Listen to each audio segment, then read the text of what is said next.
that America is about to go to war with Venezuela. And I want you guys to know that this is beyond just stealing Venezuela's oil and resources. This is about going to war with Iran, and I need you to lock in. These are the top 3 countries with the most oil: Venezuela, Saudi Arabia, and Iran. Saudi Arabia is America's bitch. You know who's not America's bitch? Venezuela and Iran. Iran and Venezuela have been allies since the 1950s.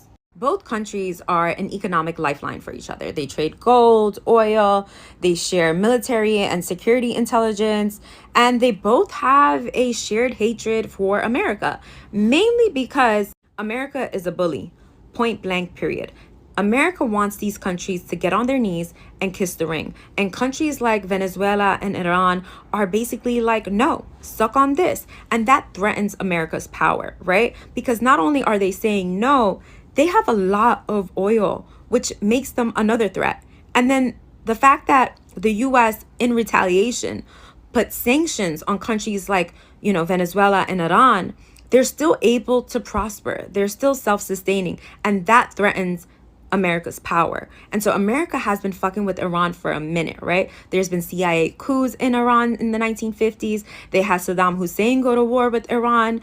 I mean, this year alone, America went to war with Iran on behalf of Israel. And this is the most important piece of all of this. Israel doesn't just want Palestine. It wants all of the Middle East. And this is Netanyahu holding up a map of the new Middle East, which is basically the Greater Israel Project.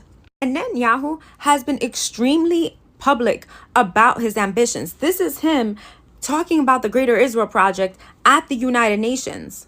In June of this year, Netanyahu had convinced Donald Trump that now was the time to attack Iran. So Israel attacks Iran and then gets their ass handed to them. So much so that the US has to intervene.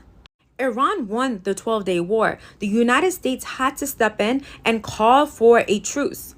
America and Israel severely underestimated Iran's capabilities, and that threatened America's power. So now America is willing to go to war with Venezuela and steal their oil and resources because they're going to use that oil for their endgame war with Iran. Iran is the last man standing. If Iran falls, that is the end of the Middle East. And the other side of this is that America is willing to go down for Israel.